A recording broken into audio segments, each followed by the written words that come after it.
The snow was falling in slow, quiet curtains outside my apartment window when my phone lit up with a video call from Grandma June. I was still in my slippers, heating leftover soup on the stove, telling myself Christmas Eve alone wasn't so bad.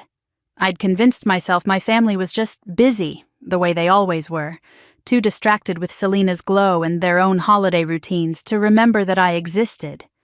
But when I picked up the phone, the screen filled with warm light, clattering silverware, and a long table draped in red and gold. Behind my grandmother's face, I saw movement. Shadows of people passing trays, laughter echoing through the room, glasses clinking. And then I recognized the table. My parents' dining room, Christmas dinner, already happening, without me. Grandma's expression shifted from joy to confusion when she saw my face. "Sweetheart, why aren't you here? Everyone's already eating." My breath caught. "Eating? Grandma, I wasn't invited." Her eyes widened. She lowered the phone and turned her head toward the room. For a second, I thought maybe she would say she'd made a mistake, that this wasn't what it looked like. But then I heard my mother's voice in the background, bright, cheerful, and unmistakably celebratory. "Pass the carving knife, Selena. Smile for the camera, honey."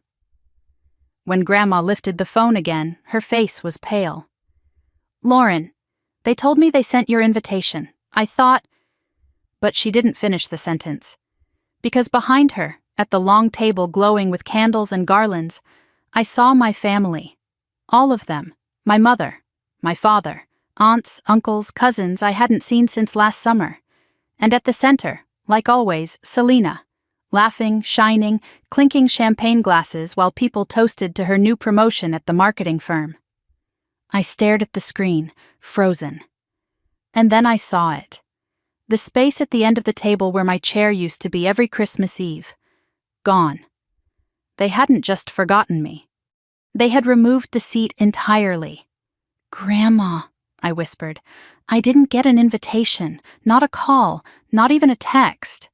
Her voice trembled. I don't understand. Your mother said—" She bit her lip, and finally said the words that shattered the night around me. "She said you might bring the mood down, that you've been too sad lately. She didn't want drama." I felt something inside me crack, slow and deep, the way ice breaks before it splits open. Behind her, Selena raised her glass for a photo, smiling wider than I'd ever seen her smile at me. I ended the call without saying goodbye. I didn't remember grabbing my coat or slipping into my boots. I only knew that 10 minutes later I was driving through the snow-covered streets toward the Whitmore house, my hands gripping the steering wheel so tightly my knuckles ached. The neighborhood glowed with Christmas lights, warm yellows, soft reds, twinkling whites. It should have felt magical. Instead, every house I passed felt like another reminder of what I had never really had. A family who wanted me. When I pulled into the driveway, I could hear laughter drifting out through the windows. I stood on the porch for a long moment, breath fogging in the freezing air, my heart hammering so loudly I worried they might hear it from inside. Then I rang the bell. The door opened, and there stood my mother, Denise Whitmore, wearing a sparkling green sweater and an expression of startled irritation. "Lauren, what on earth are you doing here?" I stepped inside without waiting for permission. The warmth hit me like a wave, along with the sight of the table I'd seen on Grandma's phone. Candles flickered, plates piled with food. Our family gathered comfortably around a celebration I wasn't meant to see. "Why didn't you invite me?" My voice came out steadier than I felt. My father looked up from carving the ham, his expression tightening. Selena swirled wine in her glass and smirked softly. My mother sighed, as if I were a child interrupting grown-up conversation. "Lauren, this was supposed to be a light, joyful evening. You've been so emotional lately. We didn't want any tension." "Tension?" I repeated quietly. My father put down the knife. "We just thought you wouldn't enjoy a big gathering," he said. "You always seem uncomfortable." Selena lifted her glass. "Honestly," she chimed in, "it's been easier without you. Everyone can relax." A few aunts glanced at me apologetically but said nothing. That was the thing about my family. They didn't need to raise their voices to hurt me. Their silence always did the job. I looked at the table again. In the spot where my chair used to be, a dessert tray sat neatly in its place. Neater without me. Better without me. And suddenly, everything made sense. Every forgotten birthday, every downplayed accomplishment, every time Selena was praised while I was brushed aside. It hadn't been absent-mindedness. It had been choice. A very deliberate choice. Was I ever actually wanted here? I asked quietly. No one spoke. My mother's eyes darted toward the tree. My father adjusted his tie. Selena took another sip of wine. The answer hung in the air without needing to be spoken. I turned toward the door. If you didn't want me here, I said, you could have just said it. Lauren, don't make a scene, my father snapped. This night is supposed to be pleasant. I laughed, a hollow sound I didn't recognize. You don't have to worry, I won't ruin anything. And I stepped out into the cold, pulling the door shut behind me. Their laughter resumed almost immediately. The snow was falling harder as I crossed the porch, each flake sharp against my skin. I walked slowly toward my car, feeling the weight of years pressing on my shoulders. Years of trying to earn a seat at a table that had already decided it had no place for me. I sat inside the car, breath trembling, staring at the house glowing warm behind frosted windows. How many Christmases had I tried to participate? How many years had I shown up with homemade gifts, only to watch Selena unwrap another piece of expensive jewelry while mine was placed aside, forgotten. In middle school, I had spent hours making hand-painted ornaments for everyone, only to overhear my mother call them messy little things we can throw away later. In high school, when I'd won the regional essay contest, my father had said, "That's nice," before turning to praise Selena's choir performance for the 10th time. Even as an adult, after landing my job at Neuralink Systems, they had said nothing except, "At least you'll be financially stable." That was the most praise I'd ever received. But tonight, that empty chair, replaced entirely, it was different. It wasn't subtle, it wasn't accidental. It was the proof I'd spent years trying to ignore. I was the outsider in my own family. I drove home slowly, my vision blurring at every stoplight. By the time I reached my apartment, the city felt quiet, the kind of quiet that makes you hear your own heartbeat. I dropped onto the couch, still wearing my coat, staring at the dark living room. For a long time I didn't move, didn't cry, didn't breathe. I just sat there, feeling the ache settle through my bones. Then, without meaning to, I opened my phone. No missed calls, no messages, nothing from my mother, nothing from my father, not even a "where did you go" from Selena. The only notification was from Grandma, sent minutes after the call ended. "I'm sorry, sweetheart. I thought they had included you. I love you." I pressed the phone to my chest and closed my eyes. It was the smallest message, but it was the only one that made me feel human. The rest of the night, I sat in silence, letting the truth settle, letting the shock wear off, letting the hurt breathe. And somewhere between the ringing quiet of the apartment and the memory of that glowing Christmas table, one realization took root. Small at first, then sharp as ice. They didn't forget me. They didn't overlook me. They didn't misunderstand me. They erased me. And the worst part wasn't the erasure. It was how effortless it was for them. I pulled a blanket over myself and leaned back against the couch, staring at the ceiling. My grandmother's trembling voice echoed in my mind. "They told me you might bring the mood down." I felt something shift inside me, a subtle but irreversible turning. They had shut me out of their happiest night. And maybe that meant it was time I stopped trying to force my way back in. Instead of crying, I breathed, long, steady breaths that tasted like winter. Outside my window, the snow kept falling. Inside my chest, a decision began to take shape. I wasn't sure what it meant yet, or where it would lead, but I knew it was the beginning of a different kind of story. One that didn't start at the Whitmore table. One that didn't revolve around earning a place among people who had already decided I had none. That night, as the city lights flickered and the world settled under a fresh coat of snow, I whispered something into the quiet. Something soft. Something new. Maybe I don't need them to belong. I didn't know it then, but that Christmas Eve, the night they shut me out, would be the moment everything in my life began to change. It would take months for the rest of the world to see it. But for me, it began right there, in a silent apartment, with snow falling beyond the glass, and a heart that finally, painfully understood the truth. They didn't want me. And one day soon, they would realize just how much that decision would cost them. The morning after Christmas Eve felt strangely quiet, as if the world had stopped spinning for a moment, just to let me sit in the heaviness of everything that had happened. I woke up still wearing the clothes from the night before, my back aching from having slept half upright on the couch. The blanket had slipped halfway off and the apartment was cold enough that my breath fogged slightly in the air.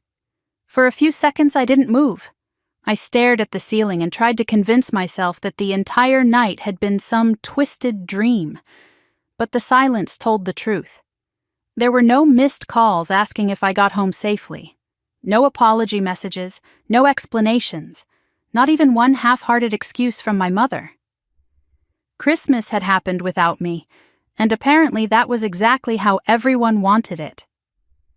I dragged myself into the kitchen, made a cup of coffee I barely tasted, and tried to settle into some semblance of routine.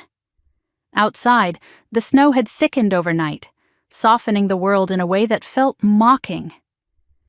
I sat at the small dining table, cupping the mug between my palms for warmth, staring at nothing. Every breath felt tight, as if something inside me had cracked but hadn't fully broken yet. Part of me kept replaying the scene on a loop, Selena laughing with her champagne, my father carving the ham without looking up, my mother sighing like I was an inconvenience, the missing chair replaced with a platter of desserts. Even Grandma June's voice haunted my thoughts. They said you might bring the mood down. I closed my eyes, pressing my fingers against my temples. I wasn't even angry yet. I was numb. So numb that even the thought of crying felt like a distant possibility I wasn't strong enough to reach. By noon, the numbness had become unbearable. I grabbed my coat and boots, needing to be anywhere but inside my apartment. I walked without direction, letting the cold slap my cheeks awake. The streets were quieter than usual, coated in fresh snow. Families passed by me with shopping bags, kids pulling sleds, couples holding hands. It should have been comforting. Instead, it felt like watching a movie through a window, close enough to see, too far to touch. I ended up at a small park near the river, the kind of place I used to go as a teenager when I needed space from the chaos at home. I sat on a bench dusted with snow, my breath puffing out in small clouds. Why did this hurt so much? I'd known my place in the family for years. I'd known Selena was the favorite, the golden girl. I'd known my achievements were invisible unless they benefited the family's image. I'd known that any moment I showed sadness, anxiety, or exhaustion was labeled as too much. I'd known all of that, but knowing something doesn't soften it when it unfolds in front of you with cruel clarity. My phone rang, startling me. For a heartbeat, I thought it might finally be one of them. But when I checked the screen, it was Julian. His name lit up against the winter light, and something inside me softened. Not relief, but a reminder that there was at least one person in my life who didn't require me to perform happiness. I answered, my voice barely steady. "Hey, Lauren." His tone was gentle, warm in a way that made the cold burn sharper. "You okay? I saw your message last night. You said you went home early." I swallowed hard. "Yeah, something happened." He waited. Julian never pushed, never demanded answers I wasn't ready to give. His silence wasn't pressure. It was space. And suddenly the words came out of me before I could stop them. My family had Christmas dinner without me. A long pause. "Without you?" "They never told me. I found out because my grandmother called me from the table." My breath hitched. They didn't want me there. The wind rustled through the bare branches around me.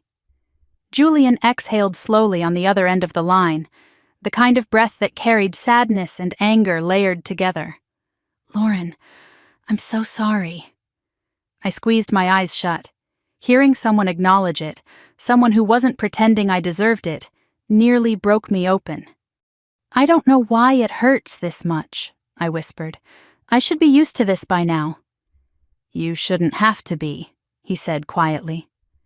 I felt tears gather in the corners of my eyes, blurring the snowy landscape. I wiped them away quickly, embarrassed. I needed to hear your voice. I'm glad you called, he said. Do you want me to come over? I shook my head instinctively, then realized he couldn't see me. No, I just need a little time. Okay, I'm here when you're ready. He didn't say cheer up or don't take it personally. He didn't offer hollow reassurances. He just stayed with me a moment longer, breathing softly on the other end of the line before saying goodbye. I stayed in the park until the cold sank into my bones. By the time I returned home, the air inside felt warmer than before, as if stepping out into the world had reminded me that being alone wasn't always a curse. It was also a refuge from being hurt. Still, I couldn't sit still. My thoughts wouldn't settle. So I turned to cleaning, the kind of restless organizing one does when trying to make sense of chaos. I pulled open drawers, straightened stacks of mail, refolded blankets. Then, in a small wooden box I hadn't opened in years, I found something I hadn't expected. An old photo, me and Selena. From when we were kids, I was maybe 8, she 5. We were standing in front of the Christmas tree. Selena was beaming, dressed in a sparkly red dress. I was beside her, wearing a sweater too big for me, holding a handmade ornament I'd painted. The edges of the photo were worn from time. I stared at it for a long moment. Back then, before the world taught us our roles, Selena used to cling to me, follow me everywhere. She used to ask me to braid her hair, to help her with homework, to walk her to school on the first day of kindergarten. She used to tell me she loved me more than anyone. But slowly as we grew, I became something else. A shadow next to her spotlight, a reminder of what she wasn't, a sibling to step over on her climb upward. I set the photo aside, unsure whether the ache in my chest was grief or nostalgia. Maybe both. When I tried to focus on something else, my phone buzzed again. This time it was Grandma June. A message, just one line. I love you, sweetheart. Please don't think this was your fault. My eyes burned again, but not from pain, from gratitude. I typed back, I know, Grandma, I love you too. It wasn't everything, but it was something. And in that moment, something small but real settled in my chest. Not healing, not yet, but the start of it. That evening, as the sun slipped behind the buildings and left the city in a soft blue haze, I made soup again and sat by the window. The Christmas lights from the apartments across the street glowed softly, each one a small universe of laughter, conversation, warmth. I didn't feel jealousy exactly, more like longing. I wondered what it felt like to walk into a room and be welcomed without hesitation, to be asked how you were doing and have the question actually mean something, to know there would always be a seat waiting for you, no matter how sad you'd been that year or how quiet or how tired. Maybe someday, I thought, I would know that feeling. Maybe someday, I would sit at a table with people who didn't measure my worth by how cheerful I appeared or how convenient I was. Maybe someday I would have a family, not the one I was born into, but the one I created. The thought was soft, fragile, but real. As the apartment dimmed around me, the city fading into night, I let myself breathe, just breathe. Not for my family, not for anyone else, just for me. It was the smallest beginning. But it was a beginning. And even though I didn't know it yet, the life that waited beyond this night, beyond this hurt, would be bigger than anything I'd ever allowed myself to imagine. I returned to work 2 days after Christmas, telling myself that the structure would help me feel normal again. But as I stepped into the lobby of Neuralink Systems, with its sleek marble floors and humming screens, the normalcy I expected didn't come.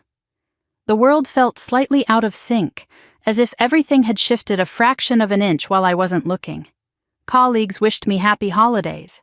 I smiled, nodded, pretended I'd had a perfectly fine Christmas. I didn't mention the empty chair at the Whitmore house, or the cold flurry of my mother's voice, or the way Selena had said, "It's easier without you." I kept my head high and walked toward the elevators, clutching my bag a little tighter than usual. When the doors closed behind me, the quiet inside the elevator pressed against my ears. I inhaled deeply, willing myself to focus on what I could control. Work, strategy, numbers, the things that didn't disappear without explanation. By the time the doors opened to the 5th floor, I had tucked the raw edges of my heart neatly away, or at least hidden them well enough that no one would see. My team was already gathering in the large conference room, their laptops open, their energy buzzing with the anticipation of the new year. Brianna waved me over. "Hey, you made it. Good Christmas?" The question hit me with the blunt force of irony. I managed a half smile. "Quiet? Yours?" "Chaotic," she said, laughing. "My mom burned the ham and blamed the oven. Classic." I nodded, appreciating her lightness but unable to match it. She didn't notice, thankfully, and turned her attention back to her notes. Our CTO, Dr. Mason Ellis, walked in, tall and composed with his usual air of confident urgency. "All right, team," he said, clapping his hands. "We've got a packed quarter ahead. Let's get started." I straightened in my chair, letting the familiarity of work settle my nerves. Mason launched into the updates. New AI architecture milestones, pending partnership announcements, the timeline for the annual tech event. When he said my name, I barely caught it. "And Lauren will be leading the presentation for our behavioral analytics integration." A few heads turned to me. I blinked. "Me?" Mason nodded. "Yes, you built the backbone of this model. You should be the one presenting it to the board, and at the spring showcase." Heat rose to my cheeks. "Thank you. Of course, I'll do it." The team clapped lightly, murmuring encouragement. For a second, everything softened. For a second, I felt seen. After the meeting, Mason pulled me aside as the others filtered out. "You doing okay?" he asked quietly. I froze. Had something slipped through my expression? "I'm fine," I said quickly. "Just holiday exhaustion." He studied me with the perceptiveness of someone who'd been in this industry long enough to recognize the masks people wore. "Well, if you need anything, my door's open." I nodded, grateful but embarrassed by how close his simple concern felt to splitting me open. The rest of the morning moved quickly. Data reviews, system checks, follow-up meetings. I buried myself in productivity, letting it fill the space where sadness still lingered. But around noon, when I stepped into the hallway to refill my water bottle, my phone buzzed in my pocket, a text from a number I didn't save. "Dad, please call when free." I stared at the screen as if it were written in a foreign language. I slid the phone back into my bag without responding. In the break room, the window overlooked the frozen river winding through the business district. I stood there, watching sunlight bounce off the ice like scattered glass. My reflection looked oddly distant, shoulders slightly slumped, eyes tired in a way concealer couldn't fix. I'd spent years trying to be unnoticeable in the Whitmore house. At Neuralink, that instinct sometimes followed me like a shadow. Don't stand out too much, don't take up too much space, don't inconvenience anyone. But here, no one asked me to shrink. They asked me to lead, to contribute, to be myself. Maybe that was why the contrast hurt so much. When I returned to my desk, I found an email invitation waiting for me. A rehearsal meeting for the Tech Event's Rising Innovator Award. My name was on the list, shortlisted. My breath caught. I reread the subject line twice, trying to process it. I wasn't a favorite. I wasn't anyone's spotlight. Yet here I was, shortlisted. I pressed a hand to my chest, feeling a slow warmth spread beneath my palm. For a moment, I wished I could call someone who'd understand, someone who'd celebrate with me. But the only person who came to mind was Julian. I hesitated, then typed a message. Got some surprising news today. Can I call you later? He replied almost instantly. Always. Let me know when you're free. The simplicity of it made my breath unsteady. He didn't know what the news was, but he was already there. It was a kind of belonging I wasn't used to. At 3 o'clock, we had another meeting. This one smaller, just the product team. When I walked in, Brianna raised both hands in a triumphant gesture. We heard! Rising innovator! Go you! I flushed. You guys saw already? Marcus grinned. It's on the internal feed. Big news. Eloise leaned forward. You deserve it, Lauren. The sincerity in her voice made my eyes sting unexpectedly. I blinked quickly, nodding. Thank you. Really. After the meeting, as we packed up, Marcus nudged me lightly. Hey, a bunch of us are grabbing dinner Friday. You coming? I hesitated. The thought of sitting at a table surrounded by laughter, without the tension and judgment that filled every Whitmore dinner. It felt foreign, scary, but maybe healing. Yeah, I said softly. I'll come. The afternoon passed in a blur of work. Lines of code, data visualizations, performance forecasts. The rhythm steadied me, but around 5 my phone buzzed again with a notification. This time from Instagram. Someone had tagged me in a photo. My stomach lurched, expecting something from family. But when I opened it, I froze. It was one of the group photos from the small holiday gathering my team had held earlier that month, before Christmas, before everything had fallen apart. I was standing between Brianna and Marcus, smiling in a way I hardly recognized now. The comments were light-hearted, celebratory. No tension, no sarcasm, no undercurrent of comparison. Just people happy to be together. And for the first time in days, I felt a little less alone. When I finally left the office, the sun had set, leaving the sky a deep violet. The city was alive with lights reflecting on snowbanks. My breath fogged as I stepped outside, pulling my coat tighter. As I walked toward the subway, the cold stung my cheeks, but the motion felt grounding. My phone buzzed again, this time a FaceTime request. Julian. I stopped on the sidewalk debating whether to answer. But the thought of his voice, steady and warm, was too tempting. I pressed accept. His face appeared immediately, framed by soft lamplight in his apartment. Hey, he said gently, you made it through the day. I exhaled a laugh. Barely. Want to tell me your news? I bit my lip, startled by a sudden flush of pride. I got shortlisted for the Rising Innovator Award. His eyes widened, then lit with something bright and fierce. Lauren, that's incredible, that's huge. The sincerity in his voice hit me like warmth through the cold air. I'm really proud of you, he added, and the words hit deeper than they should have. Proud. No one in my family had ever said that word to me, not once.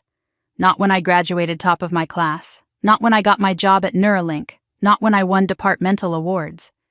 But Julian said it without hesitation, without reservation, without expecting anything in return. I swallowed, staring at the snowy sidewalk beneath my feet. Thank you, I whispered. It means a lot. He watched me carefully. You don't have to tell me anything you're not ready to, but I want you to know this. Your worth isn't determined by who fails to see it. The ache in my chest loosened slowly. I'm trying to believe that. I'll help you, he said, smiling. One step at a time. When we ended the call, my hands were trembling, but not from the cold. Something inside me had shifted, subtle but real. I no longer felt like I was standing outside everything good. For the first time, it felt like a door was opening. I walked the remaining blocks to my apartment with a sense of quiet clarity. When I stepped inside, the silence didn't feel as suffocating. I made tea, sat at my desk, and opened the presentation draft for the tech event. My hands moved steadily over the keyboard, shaping ideas that felt stronger than the doubts echoing in my mind. Around 7, my phone vibrated once more. A text from Grandma June. Thinking of you tonight. You're stronger than you know. I pressed a hand to my chest, letting the words settle. Maybe she was right. Maybe strength wasn't always the loud, victorious kind. Sometimes it was just surviving the night your family shut the door on you, and waking up determined to build a life where you were wanted. I worked late into the evening, interrupted only by the soft hum of the radiator and the distant sound of cars on the street. At some point, I glanced up at the window and saw my reflection, tired but steadier than before. The girl who had stood on that icy porch, begging to be seen, was still inside me, bruised but breathing. But the woman sitting at her desk, shaping her own future, refusing to shrink for anyone, that woman was growing stronger. When I finally turned off the lights and crawled into bed, I felt the smallest flicker of hope. A fragile spark, but real. And as my eyes drifted shut, I whispered to the darkness, as if promising myself something sacred. I won't chase people who don't want me, not anymore.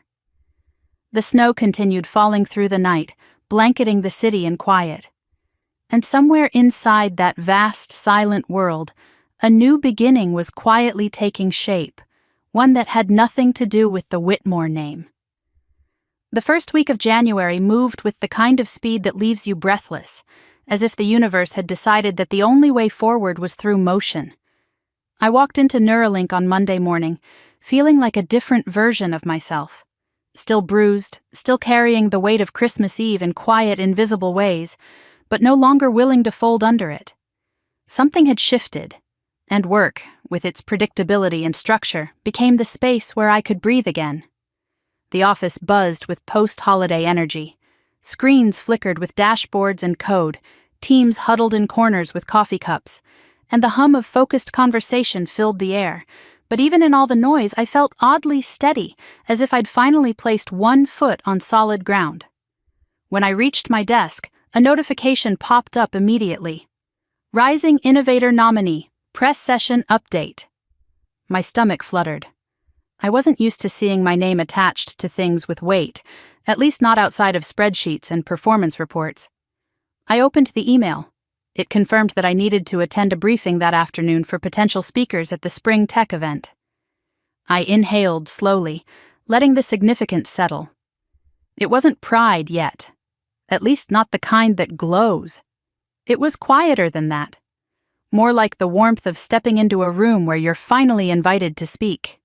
"Morning, Star," Brianna said, sliding into the seat beside me with a grin. I blinked. "What?" "Well, you're basically famous now," she said, nodding toward her screen. "Internal newsfeed put up a section about nominees. You're front and center." Heat crept up my neck. "Oh, God." "Don't be embarrassed," she laughed. "It's about time people noticed you." Her words caught me off guard, not because they were dramatic, but because of how casually she said them, as if it were the most obvious truth in the world. Before I could respond, the CTO, Dr. Seraphine Liu, appeared in the doorway of her office and motioned me in. I followed her, my pulse quickening. Seraphine was known for being brilliant and razor-sharp, but she also had an uncanny way of reading people. Her office was warm and minimalist, soft music drifting from a corner speaker. She closed the door gently behind me. "Lauren," she said with a smile, "I wanted to congratulate you. The nomination is well-deserved."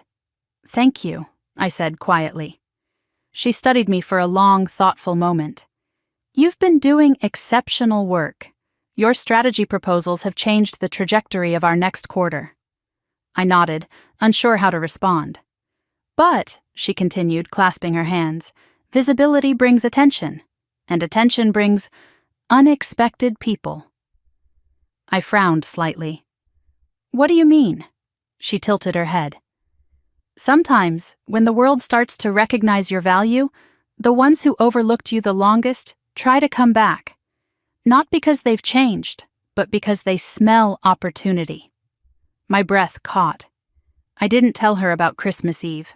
I didn't need to. She said it like she knew. Her voice softened. "Just be careful who comes knocking." A shiver worked its way down my spine. "I will," I murmured. but part of me already knew it was a warning I'd need sooner rather than later.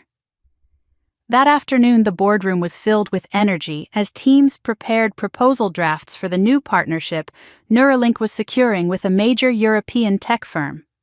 The collaboration was a big deal, one that would define our year's roadmap. When Mason, the CEO, entered the room, everyone straightened instinctively. He had the presence of someone who'd built an empire from ground zero and didn't intend to slow down. He scanned the room, then landed on me.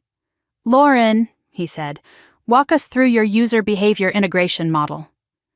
I swallowed, but my voice held steady as I stood. I pulled up my slides, explaining how the adaptive algorithms would personalize user pathways in real time. As I spoke, the room quieted, not with disinterest, but with attention. Actual attention.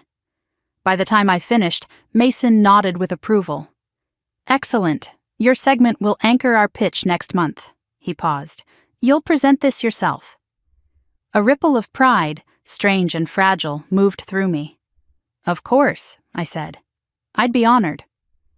When the meeting ended, a man approached me, mid-30s, camera bag slung over his shoulder, press badge clipped to his jacket. "Lauren Whitmore?" I froze. "Yes?" He extended his hand. "Daniel Cho, TechSphere magazine. We met briefly last month." His grin was friendly, perceptive in a way that made me straighten. "Your nomination caught my eye. I think your story would resonate with a lot of people." "My story?" I repeated warily. He shrugged. "A young woman in AI leading major initiatives in a male-dominated sector. Rising innovator. Genuine talent." He leaned in just slightly. "Unless there's more to the story that should stay off the record?" I stiffened, pulse spiking. Christmas Eve flickered at the edges of my mind like a wound reopening. He raised his hands gently. "Hey, I'm not digging. You just looked familiar. Familiar in the way people do when they've fought harder than most to be where they are." My throat tightened. "I appreciate it," I managed. He smiled warmly. "If you're open to an interview, I'd love to highlight your work." For a moment, I imagined my parents stumbling on an article about me, imagined my mother's forced, tight smile, my father's dismissive shrug, Selena's narrowed eyes, and I almost said no. But something inside me, something small and tired but stubborn, whispered, "Why not be seen for once?" "I'll think about it," I said. His eyes softened. "That's all I ask." That evening, I went to dinner with my small circle from Neuralink, Brianna, Marcus, and Eloise. We gathered at a cozy little fusion restaurant downtown. The table was cluttered with steaming bowls and plates of shared dishes. The warm hum of conversation wrapped around us like a cocoon. Marcus raised his glass. "To Lauren, our rising innovator." I laughed, embarrassed. "Can we not?" "No," Brianna said firmly. "We absolutely can." Their smiles were wide, bright, genuine, not performative, not competitive. No shadows of comparison, no one scanning the room to see who was noticing. It felt safe. Safe in a way family dinners had never been. Later, as we walked out into the cold night, Marcus nudged me. "You good?" I exhaled. "Yeah, better than I've been in a while." "Good," he said. "You deserve peace." The words hit deeper than he could have known. When I got home, Julian called. "How's my rising superstar?" he teased gently. I sat on the edge of my bed, letting the warmth in his voice soothe something tightly wound inside me. "Tired," I admitted, "but in a good way." "You sound lighter." I hesitated, then said, "I got offered an interview, a real one, national coverage." "That's incredible," he said. "You've earned it." "Do you think I should do it?" He didn't pause. "Lauren, the world should know what you've built, not for validation, but because it's the truth." My throat tightened. "You really think so?" "I know so," he whispered. And for the first time, I believed him. Before bed, as I plugged in my phone, a notification lit the screen. One last text from an unknown number. "Heard you've been busy. Call us." My breath froze. My father. A hollow pit opened in my stomach. Just as Seraphine had warned, when people start noticing you, the ones who never did suddenly remember your name. I set the phone face down, refusing to let that message stain the night. Instead, I replayed the smiles from dinner, the pride in Julian's voice, the way the team clapped after my presentation. People who wanted me, not for what I could do for them, but because they saw me, really saw me. I turned off the light, sinking into the blankets with a quiet exhale. Outside, the winter wind swept softly against the building, but inside, for the first time in a long time, I felt a small warmth spreading through me. A warmth that whispered, "You are not invisible here. You are not forgettable here. And maybe, just maybe, you never were." Julian picked me up on a Saturday morning, the kind of crisp winter morning where the sun glints against snow in a way that makes everything look softer. I stood outside my apartment building, bundled in a cream wool coat, feeling the familiar pinch of nerves tighten in my stomach. Today was the day he was taking me to Wintercrest Estate. Today, I would step into his world, the world of the Crest family, and I didn't know if my heart was ready for kindness on that scale. After everything that had happened over Christmas, kindness almost scared me more than cruelty. Julian leaned over from the driver's seat and opened the door for me. "Ready?" he asked gently. I slid in beside him, pulling the seatbelt across my lap. "As ready as I'll ever be." He smiled, reaching over to brush a strand of hair from my cheek. "They're excited to meet you properly, you know." "That's what I'm afraid of," I said with a small laugh. We drove out of Boston and into the quieter suburbs of Connecticut, the roads winding past frosted pine trees and hills blanketed in powdery snow. With every mile, the world grew quieter, calmer, more picturesque, like something out of a winter novel. The closer we got, the more I felt my chest tighten, the memory of Christmas Eve creeping back like a bruise. "Lauren," Julian said softly, eyes on the road, "you don't have to impress anyone today. My parents invited you because they genuinely want to know you." "I'm not used to that," I admitted. His fingers tightened around mine. "You deserve it." Those 3 words sat in my chest like something warm and fragile. I held on to them as we approached the estate. Wintercrest Estate rose into view like a snow-capped dream. Ivy-covered stone walls, tall windows glowing with golden light, a sweeping driveway lined with lanterns flickering in the soft breeze. Snow dusted the trees surrounding the main house, and smoke curled lazily from the chimney. It was elegant, old world, and quietly magnificent. I breathed out a shaky laugh. "This is intimidating." Julian squeezed my hand. "It's home." And then, softly, "It can be yours too." My breath caught. Before I could respond, the front door opened and a woman stepped out. Evelyn Crest, Julian's mother, stood wrapped in a cream wrap coat, her silver hair in soft waves, her smile warm enough to melt a glacier. "Oh, Lauren," she called, opening her arms as though greeting a daughter she hadn't seen in months. I blinked, stunned, but stepped forward. Evelyn embraced me without hesitation. Not a stiff, polite hug. This was warm, sincere, and heartbreakingly genuine. "We've been looking forward to this," she said, pulling back to cut my cheek. "You're even lovelier than Julian described." Heat climbed into my face. "Thank you. It's wonderful to meet you." She linked her arm with mine, guiding me toward the door. "Come inside, dear. You must be freezing." Inside, Wintercrest Estate felt like stepping into a storybook. A grand staircase curved up to a second floor, garlands hung along the railing, and the smell of cinnamon and warm bread drifted from the kitchen. A fire crackled in a stone fireplace, filling the room with amber light. Charlotte, Julian's younger sister, bounded down the stairs wearing a thick red sweater and fuzzy socks. "Lauren!" she exclaimed, throwing her arms around me. "We've heard so much about you." I laughed, actually laughed as she hugged me. "All good things, I hope?" She winked dramatically. "Only the embarrassing stuff." Julian groaned behind us. Charlotte. The room burst into easy laughter, and I couldn't remember the last time I'd walked into a family home where the air didn't grow colder around me. I didn't remember the last time anyone made space for me, emotionally or physically, without me having to earn it through silence or obedience. We settled into the living room where Evelyn served hot mulled cider. The three of them sat comfortably around me, asking about my work, my hobbies, my favorite books, my childhood memories. Not once did they compare me to anyone. Not once did they ask about my family as though expecting a polite performance.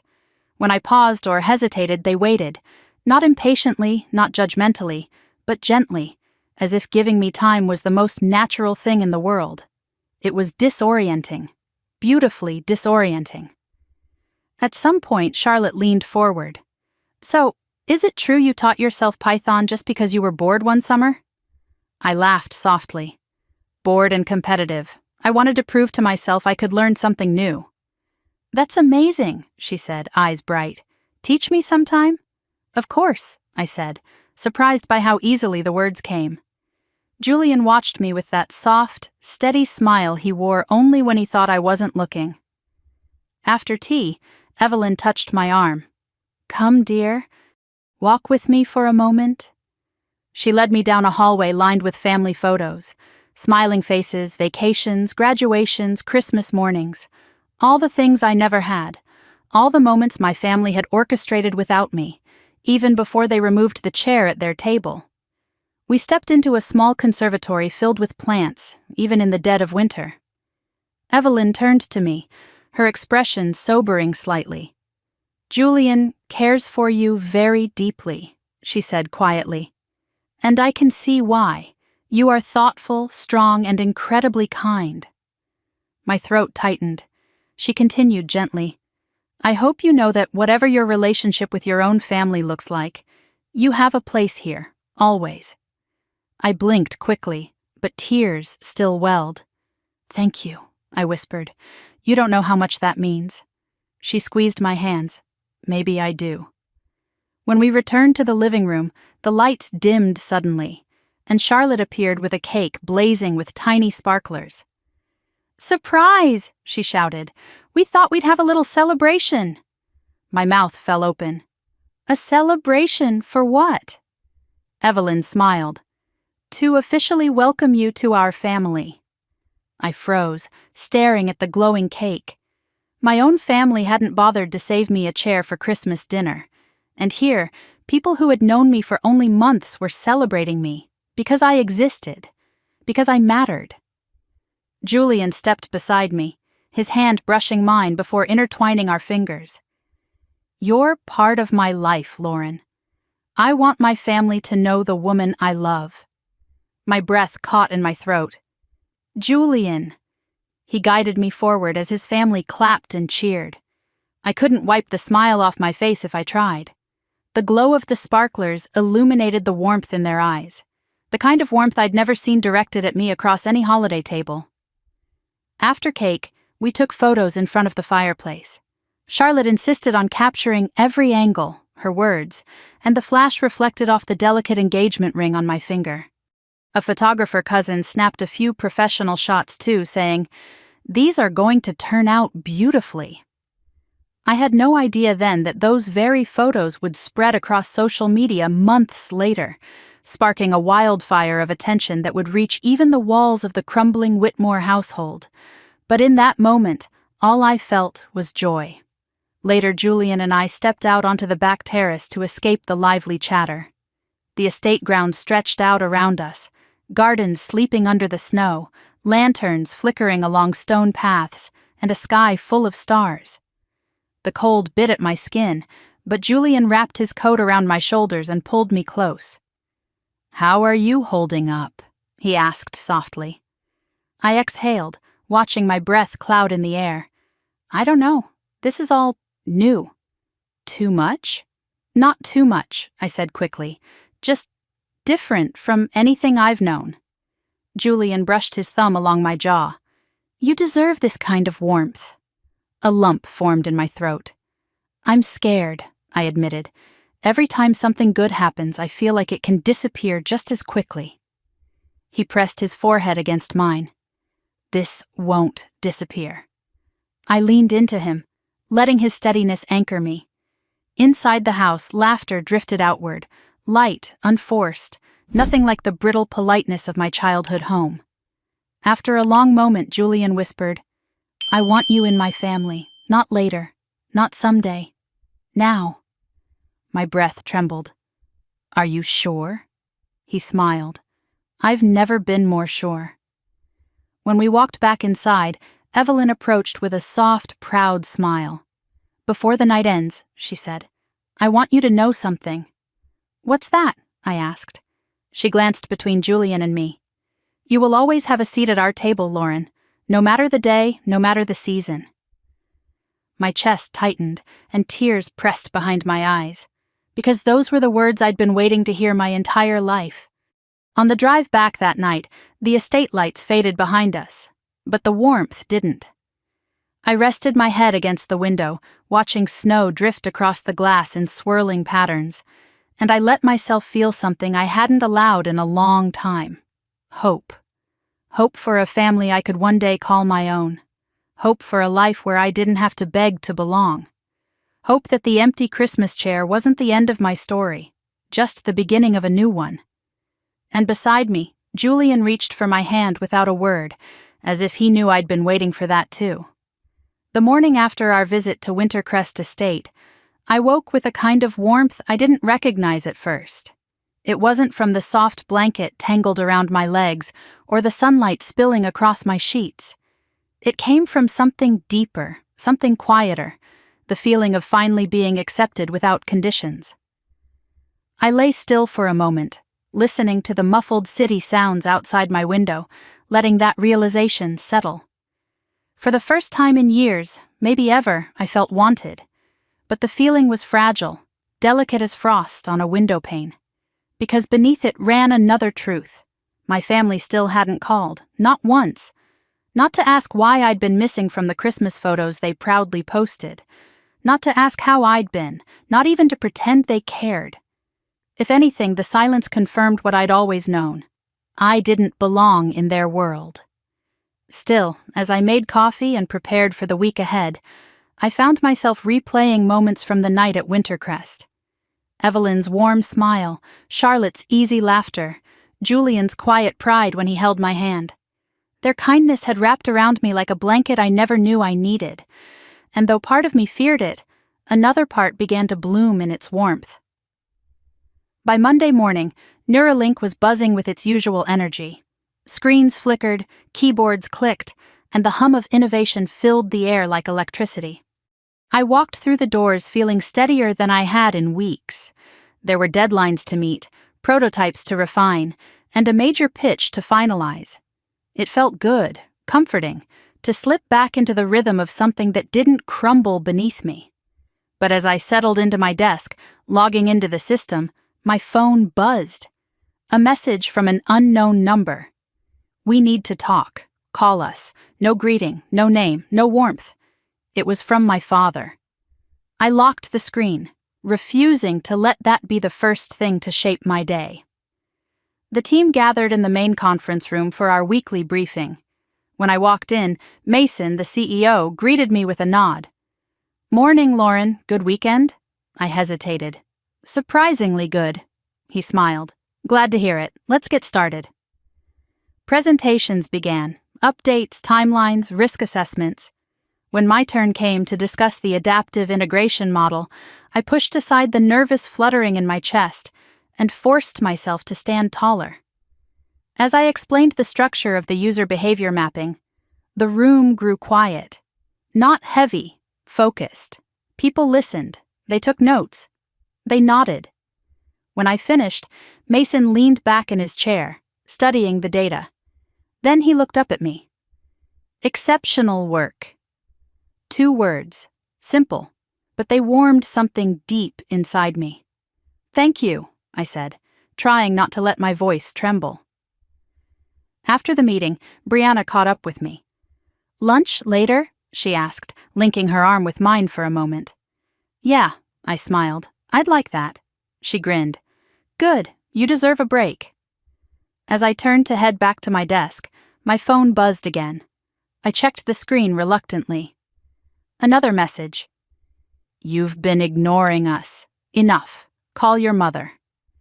I exhaled slowly, willing myself not to feel that familiar tightening in my chest, the one I'd lived with since childhood. The one that always came when my parents demanded attention, not out of love, but control. I slid my phone into my drawer and focused on the code in front of me. But as the hours passed, the quiet ache in my chest simmered, the ache of being pressured back into old roles I'd fought so hard to escape. At lunch, the ache softened a little. Brianna and Marcus joined me at a cafe across the street. The air smelled of fresh bread and roasted coffee beans, and the chatter of customers felt comforting. We talked about work, holiday mishaps, and the mild chaos of trying to book travel for the upcoming tech event. At one point, Marcus nudged me. "You look different," he said thoughtfully. "Happier." I blinked. "Really?" "Yeah," Brianna nodded, like something heavy lifted off your shoulders. Maybe something had. After lunch, I returned to my desk and opened my email, and right there at the top of my inbox was an invitation. Rising Innovator Award, pre-event photo shoot and PR prep session. My breath hitched. The email congratulated me again and asked me to prepare a short statement about my work and professional journey. A photographer would be on site later that week.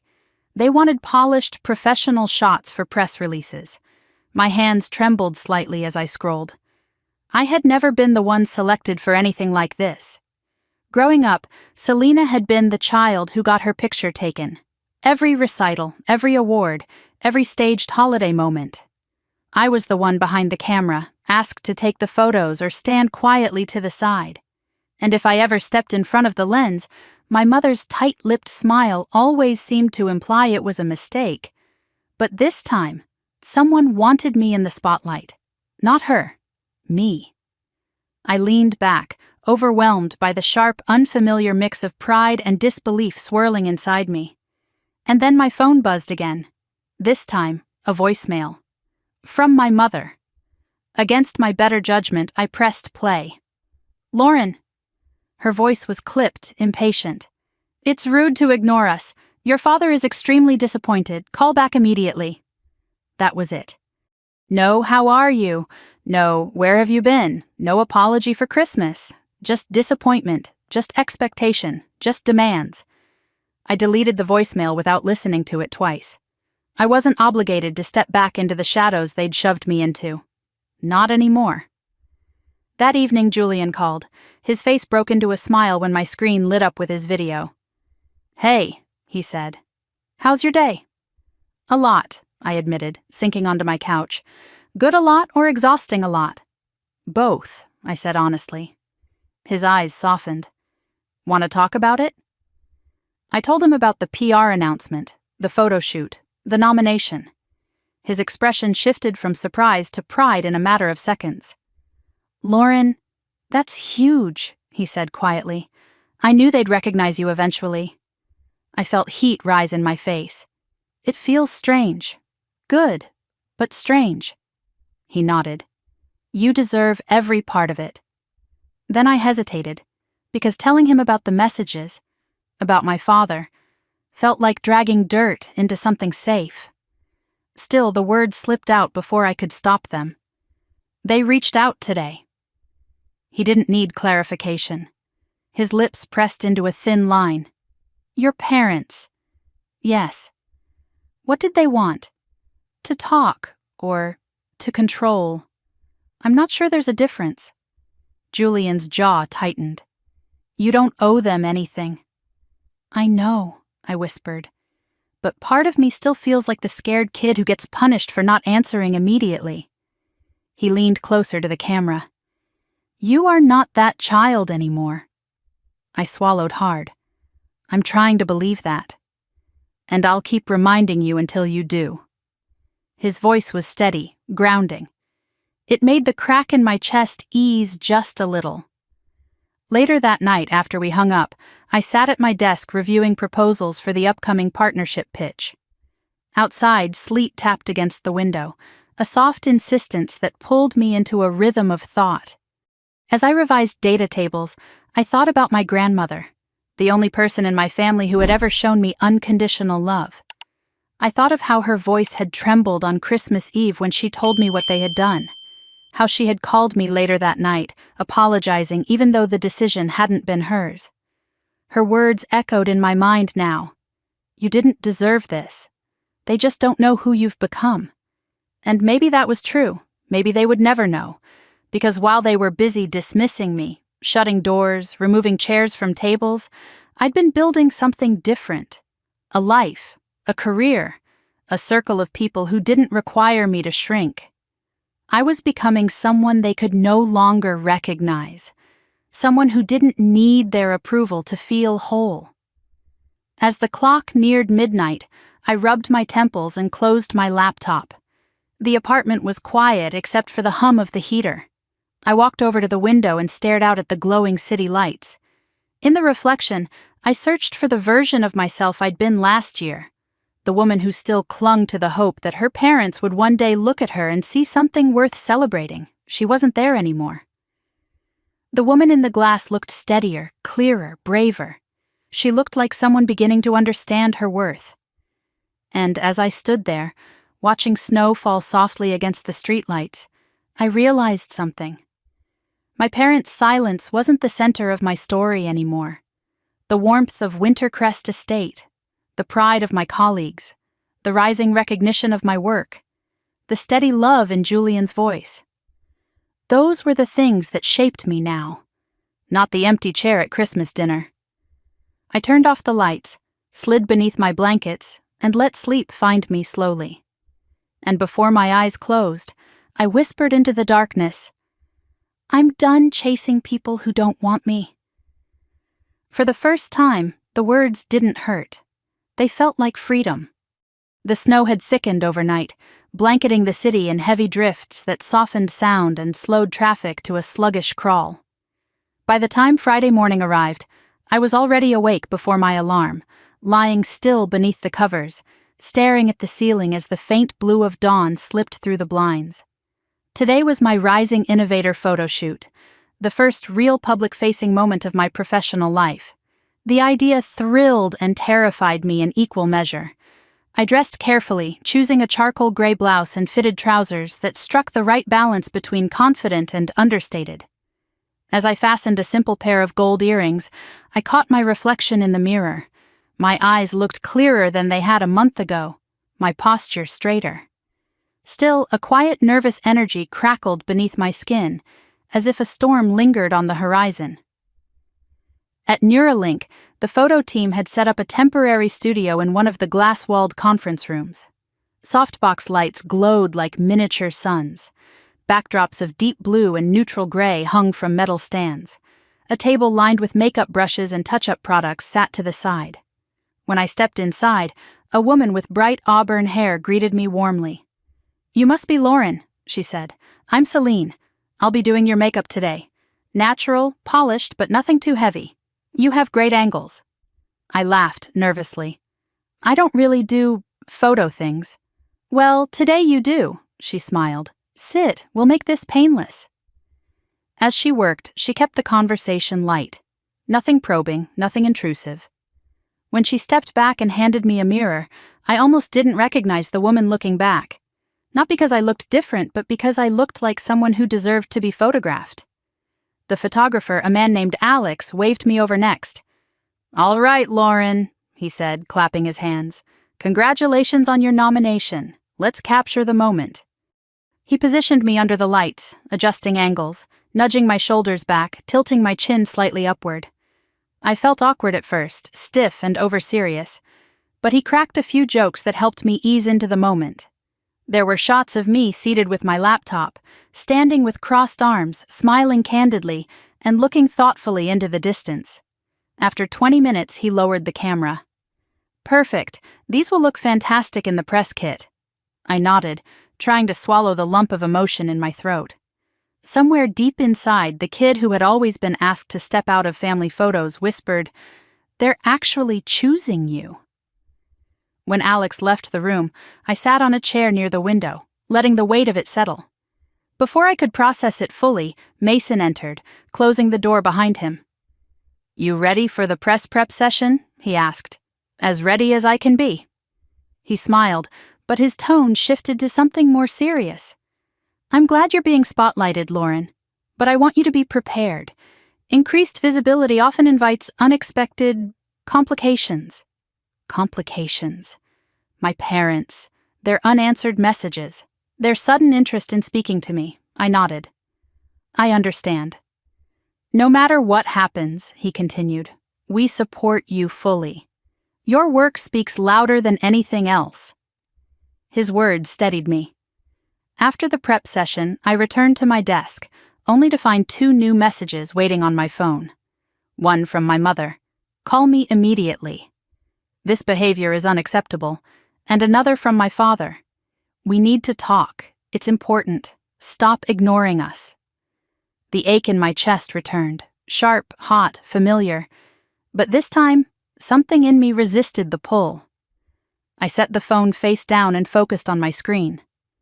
That afternoon, as I polished the slides for our upcoming partnership pitch, a new email arrived. "Congratulations, Lauren. Your Rising Innovator profile is live on the TechSphere social page." My heart lurched. I clicked the link. There I was. My photo, professional, polished, confident, next to a short summary of my work, accomplishments, and the integration model I'd designed. The article praised my technical insight and highlighted my leadership on the analytics initiative.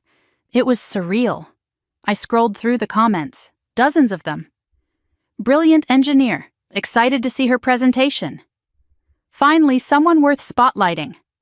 "Women in AI are changing the world." Each word felt like a salve on old wounds. But then I saw it. One comment stood out, posted by a familiar account, my mother's. "So proud of our daughter Lauren. She's always been our shining star." My stomach twisted painfully. My shining star. 3 weeks earlier, she couldn't even be bothered to save me a chair. A hot wave of anger rose in my chest. Not loud, not explosive, controlled, cold. The kind of anger born from years of being erased. I clicked her profile. Every trace of Christmas Eve still lingered. Photos of my father carving dinner, Selena posing in her pink velvet dress beside the tree, my grandmother smiling faintly. But when I found the group photo, my empty space replaced with a decorative poinsettia, I had to look away. My phone buzzed. Another message. "You're embarrassing us. Call back." I closed my laptop at once, the emotional collision too heavy to carry.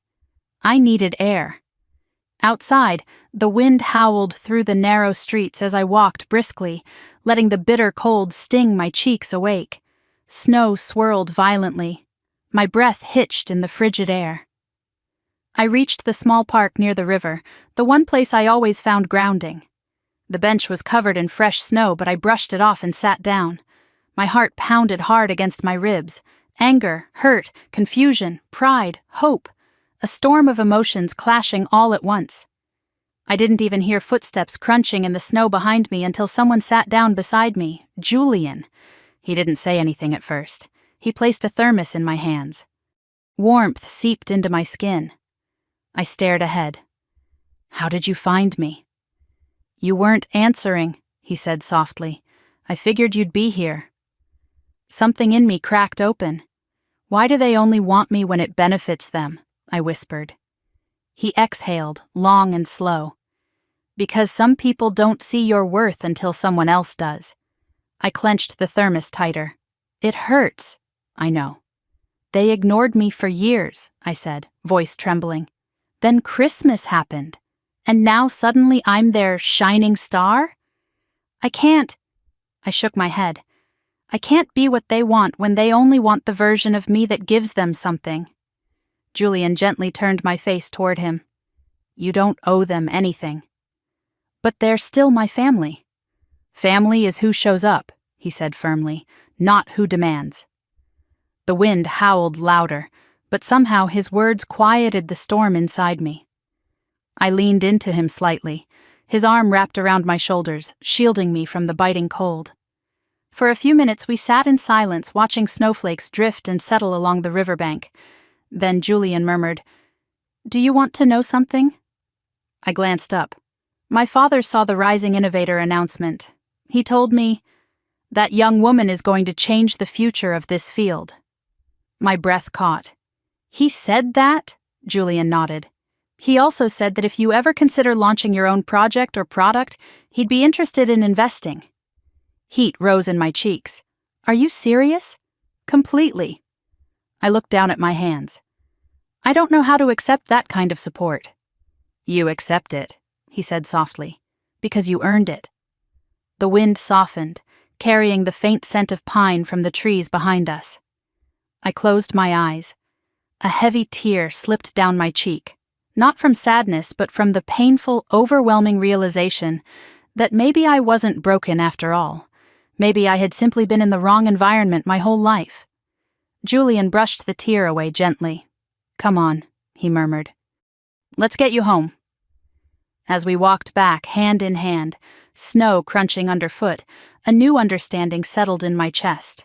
My family didn't define my worth. They never had. And for the first time, as we reached my apartment door, I felt something powerful taking root inside me. A beginning. Not the beginning of them wanting me, but the beginning of me no longer needing them. Inside, with the warmth of the room sinking into my skin, I finally allowed myself to breathe deeply. And in that breath, I felt something shift. I wasn't afraid anymore. Not of them, not of being alone, not of being seen. I was stepping into a new life, one where I didn't have to shrink, apologize, or beg to belong. And I knew, with unexpected certainty, that whatever came next, I was ready. The first sign that things had shifted outside my bubble came on a Wednesday morning in late January, when I stepped into the elevator at Neuralink and caught two colleagues whispering near the corner. They weren't talking about the Rising Innovator event or the partnership pitch, or even the new AI regulatory updates that had half the office buzzing. They were talking about me. Or rather, a headline. I didn't catch all of it, just a few pieces floated through the closing elevator doors. Viral, winter estate, engagement photos, and she looked like royalty. My stomach dropped, but I kept my expression neutral. By the time the elevator reached the 5th floor, my pulse felt like a drum against my ribs. I hurried to my desk, fumbling to unlock my phone before my mind spun out with possibilities. And then I saw it. A notification from TechSphere's social page, another from an industry forum, and 3 from coworkers tagging me on Slack with excited emojis. When I opened the article, my breath froze. It was the professional photos from the Wintercrest visit. Someone, most likely Charlotte, enthusiastic as ever, had shared the shots with her photography club online. One of her followers must have recognized Julian's last name, connected him to the Crest family, and from there, a moderator for a tech forum had reposted the image of me standing on the terrace with the snow falling softly behind me. The lighting was warm and golden. My hair blew slightly in the wind. The engagement ring glinted on my finger. The caption read, "Rising Innovator nominee Lauren Whitaker seen at Wintercrest Estate. Crest family insiders congratulate the future tech leader." Within hours, the post had gone viral. Industry leaders shared it. Investors commented. Women in STEM reshared it with encouraging notes. People praised the beauty of the photo, the elegance, the sense of accomplishment. Most of them didn't know me personally, but the ones who did commented with genuine excitement. But what mattered most, the part that turned my stomach to ice, was the realization that my family would see this too. My hands trembled as I scrolled through the reposts. I clicked one that had thousands of likes already. The top comment burned into my vision. "Hard to believe this is the same girl her family called a failure. Guess they're eating their words now." I sat still, breath shallow. Someone new. Someone new. Before I could process it, a familiar name flashed across my screen. My sister, Selena. A message request from her. "Is this real? You were at some mansion? With UHO?" I swallowed hard. my chest tightening with an old familiar panic. Another message came instantly. "Why didn't you tell us? Mom is freaking out. Dad too." I didn't answer. Instead, I set the phone down and gripped the edge of my desk until the tremor in my hands eased.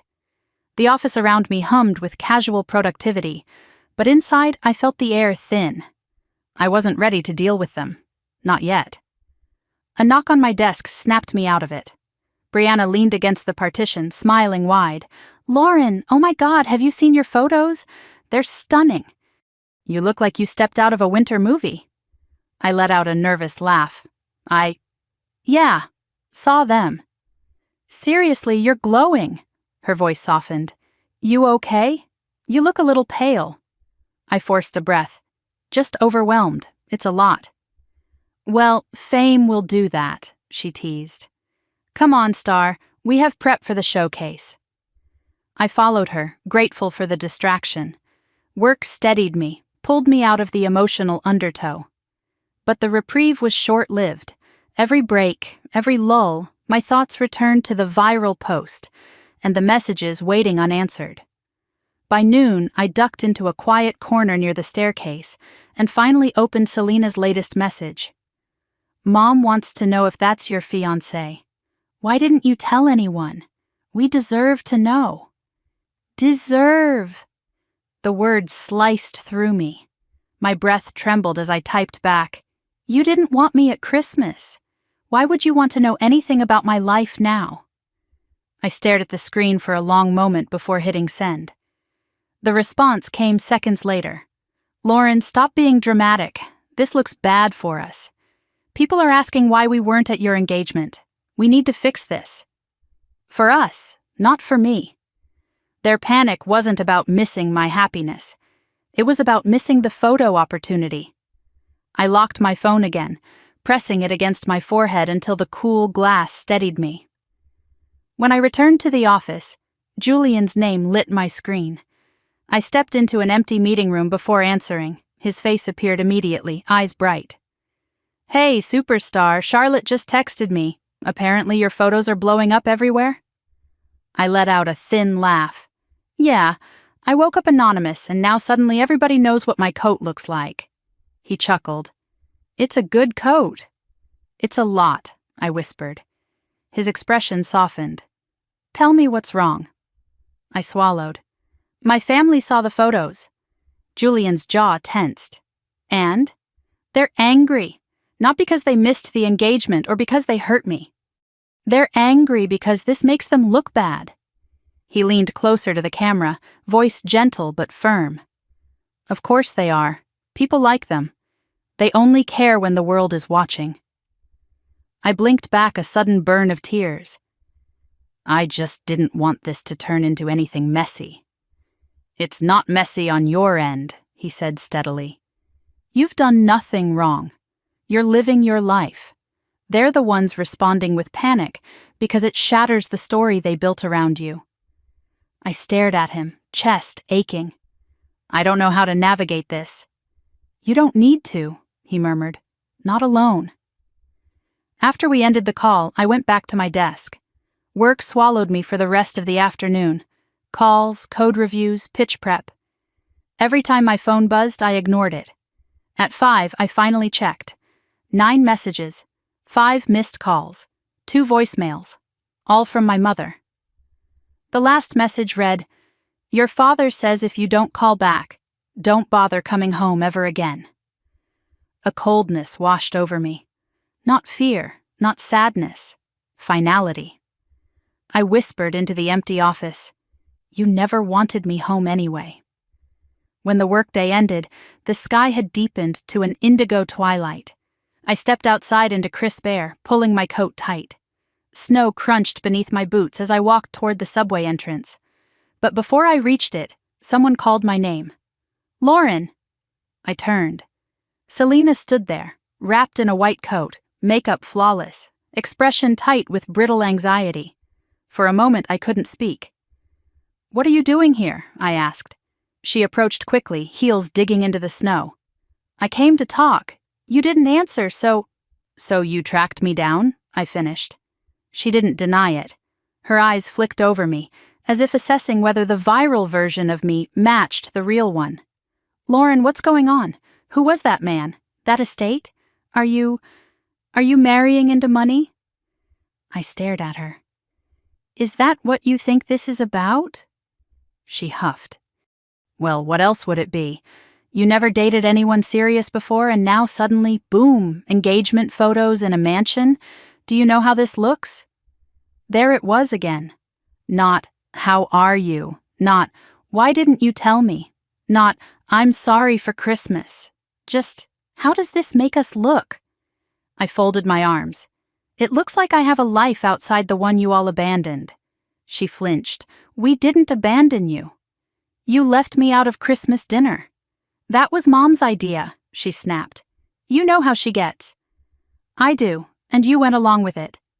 Selena's lips pressed into a tight line. "It wasn't personal." "It was entirely personal," I said quietly. She looked away, jaw working. "Well, can we just move past that? People online think we're bad parents. Mom is furious. Dad, too." I stiffened. "So this is about their reputation." "It's about family," she insisted. "No," I said, voice steady. "Family doesn't exile you on a holiday. Family doesn't expect you to shrink yourself so someone else can shine. Family doesn't reach out only when the world starts noticing you." Her eyes narrowed. "So what? You think you're better than us now?" A bitter laugh escaped me. "No, I just think I finally see the truth." She recoiled slightly, shock flickering through her expression. "Selena," I said softly, "I'm not coming back to that version of home. I'm done begging for a seat at a table you all took away." She stood silently as a gust of wind swirled snow between us. "Fine," she said finally, voice cracking just a little. "But don't blame us when things fall apart." "My life isn't falling apart," I whispered. "Yours is just losing control of me." She turned, her boots crunching sharp against the pavement, and disappeared into the night. I stood there until she was fully gone. Then I breathed. A slow, steady breath that felt like the first step out of a cage.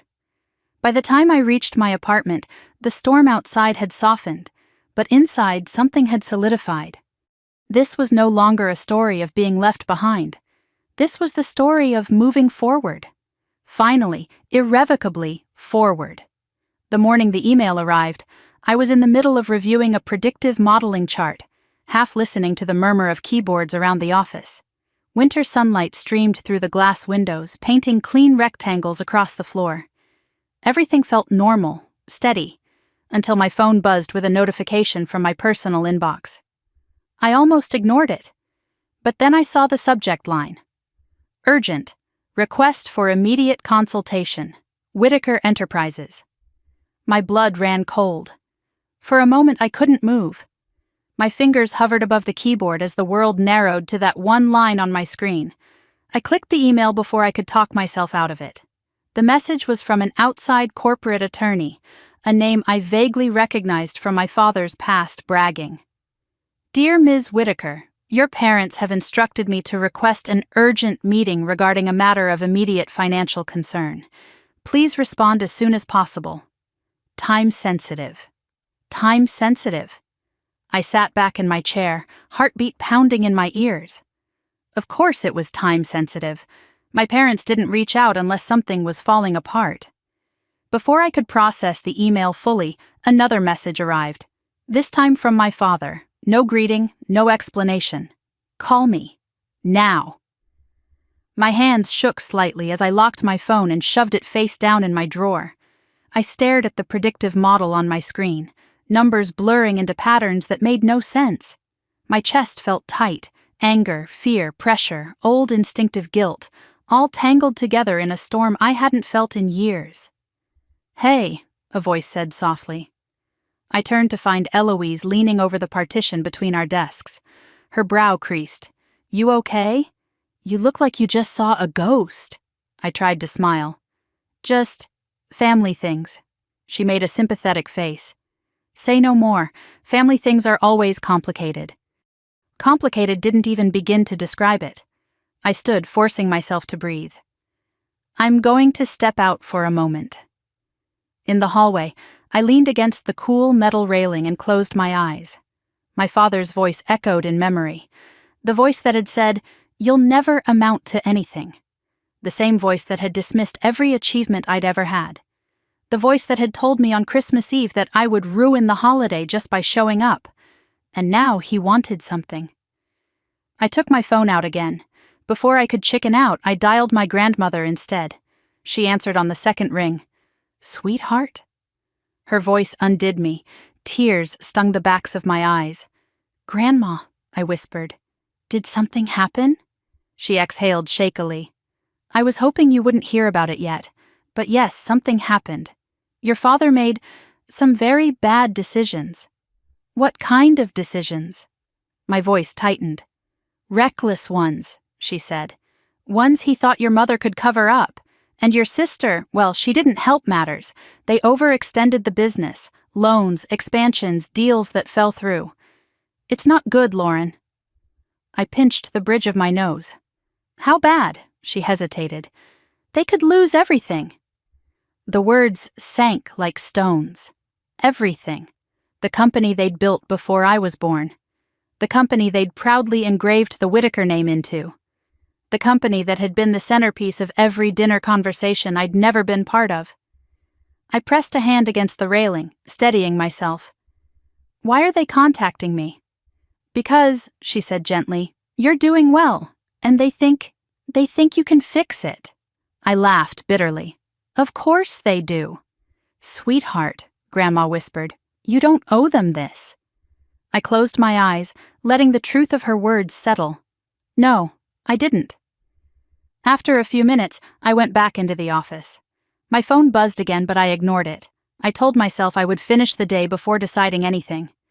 At noon, I grabbed lunch with the team. They chatted about the upcoming tech event, the new UI designs, the logistics for the partnership pitch. I nodded, contributed, even laughed once or twice. But my mind drifted repeatedly to the unread messages waiting in my inbox. By the time I returned to my desk, the storm had begun to crack open. 4 missed calls, 2 new voicemails, 1 long text from my mother.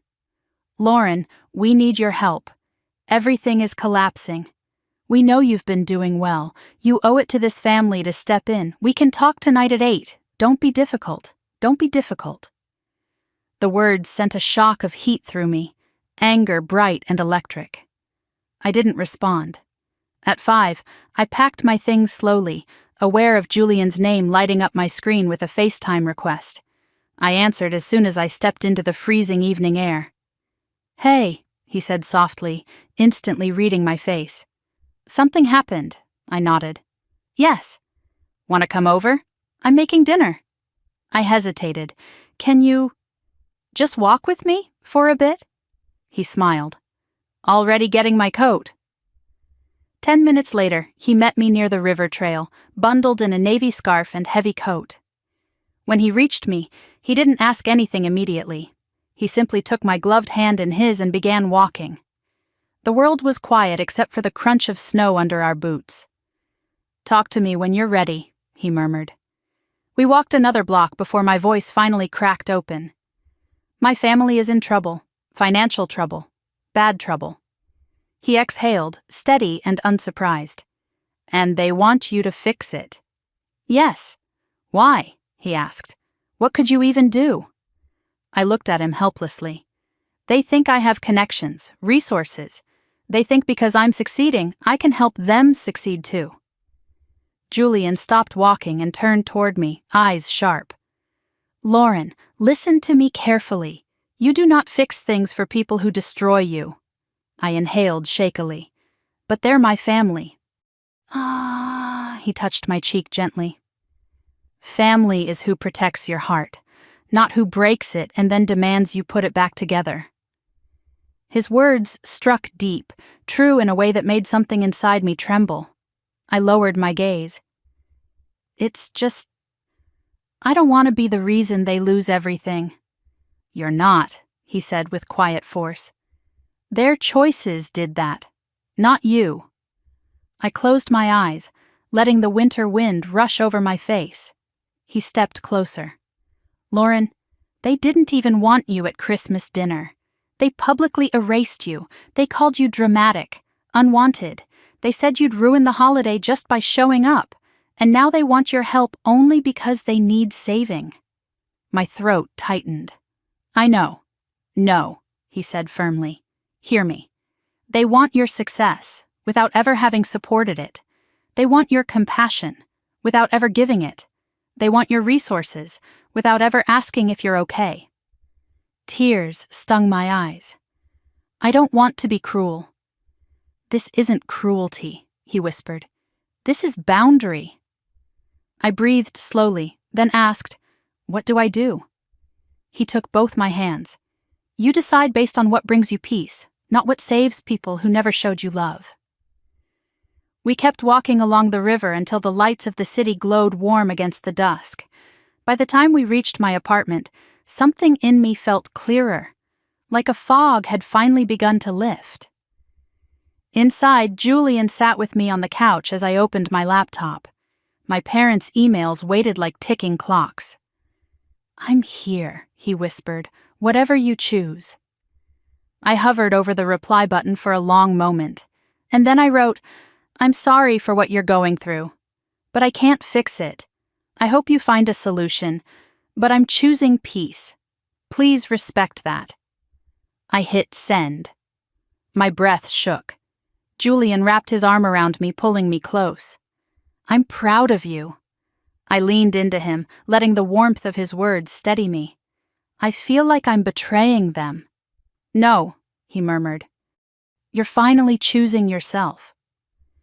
That night, as the city snow settled outside my window, I felt something shift inside me. Not triumph, not vengeance. Release. The kind I never knew I needed. For the first time in my life, I wasn't the girl chasing approval from people determined never to give it. I was the woman choosing her future, even if it meant letting the past crumble on its own. The morning of the tech event dawned clear and sharp, the sky a pale, icy blue that made the city look like it had been dusted in silver. I woke before sunrise, nerves thrumming through my body like a live wire. Today was the Rising Innovator Showcase, my first time presenting on a national stage, my first chance to be seen in a way that had nothing to do with my family's expectations or the roles they once forced on me. I lay in bed for a few extra minutes, staring at the ceiling as the early light crept across the room. It felt surreal to think that just a month earlier, I was crying alone in my apartment after being excluded from Christmas dinner. Now I was dressing for a day that would shape the trajectory of my career and my life. I showered, straightened my hair, and slipped into the tailored navy suit I had chosen weeks in advance but hadn't dared to fully imagine myself wearing. The suit hugged me perfectly, polished and sharp. When I looked in the mirror, I barely recognized the woman staring back. She stood straight, shoulders relaxed, eyes focused. Not broken, not apologizing, not waiting for someone to give her permission to exist. As I finished applying a small amount of makeup, my phone buzzed. A text from Julian. "I'm already at the venue. You're going to be incredible. I'm here cheering for you. Always." I smiled, a warmth rising in my chest that steadied the nerves fluttering beneath my ribs. When I stepped outside, the cold air hit my face like a bracing reminder that the world was very much awake. A car from the company picked me up, and the 15-minute drive to the convention center passed in a blur of thoughts, numbers, slides, timing, posture, pacing. But then the car rounded a corner, and I saw the crowd gathered outside the building, journalists positioned near the entrance, cameras pointed at the arriving speakers. My breath caught. This was real. Inside, the convention hall buzzed with energy. Tech leaders, reporters, innovators, investors, all moving through the vast space with an urgency that made the air crackle. The stage stood at the far end, flanked by massive LED screens glowing with the event's logo. I signed in at the speaker desk, got my badge, and headed to the backstage area where the team was prepping. As I approached, I saw Mason, our CEO, talking with several industry board members. When he spotted me, his expression softened with something like pride. "Lauren," he said, placing a hand on my shoulder. "You ready?" "As ready as I can be." "You'll do great," he said. "Your work speaks for itself." His confidence steadied me. Backstage, I found Julian waiting near a small alcove. He wasn't allowed to be back there officially, but he'd somehow managed to slip through. When our eyes met, his whole face lit up. "You look unreal," he murmured, pulling me into a brief embrace. "I'm so proud of you." "Thank you," I whispered. I want to do well." "You will. You always do." Before I could say more, a coordinator appeared and called my name. "You're up next, Lauren. 5 minutes." My heart thudded against my ribs. Julian squeezed my hand once before I stepped toward the stage entrance. Standing in the wings, I watched the speaker before me finish his closing remarks. The audience applauded, the sound rolling through the hall like a wave. As he exited, he offered me an encouraging smile. Then the lights dimmed, and the announcer's voice echoed through the hall. "And next, we are honored to introduce Rising Innovator nominee, Lead Behavioral Analytics Engineer at Neuralink Systems, Ms. Lauren Whitaker." Applause erupted. I stepped onto the stage. The lights were bright, hot, but somehow grounding.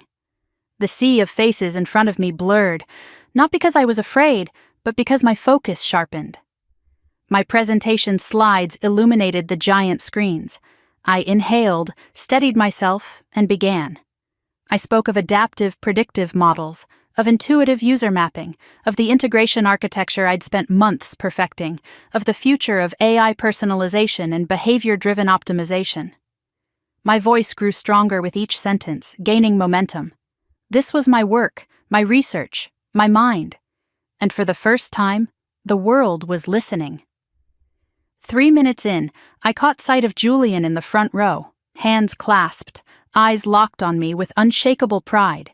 Something inside me opened and my delivery shifted, not louder but fuller, as though stepping into the version of myself I had always been building in secret. The audience was silent, not from disinterest but from attention. When I clicked to the final slide, I lifted my gaze and ended with a steady breath. "Thank you." The applause that followed was louder than I had expected, vast, warm, resonant. It rolled through the hall, washing over me in a way that nearly took my breath away. I stood there for an extra heartbeat, absorbing it. Then I stepped off stage. The moment I did, Julian was there, pulling me into a tight hug.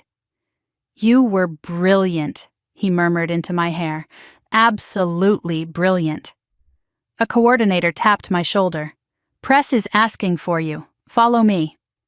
I shot Julian a quick glance, half excitement, half disbelief. He grinned, brushing his thumb across my knuckles before releasing my hand. I followed the coordinator into a smaller room where a row of journalists waited with cameras and recorders. The questions came quickly. What inspired your research? Where do you see your work in 5 years? How does it feel to be recognized on this scale? What advice would you give young women in STEM? I answered them all, calm, clear, confident. For the first time, my voice didn't falter when I spoke about myself. It didn't shrink.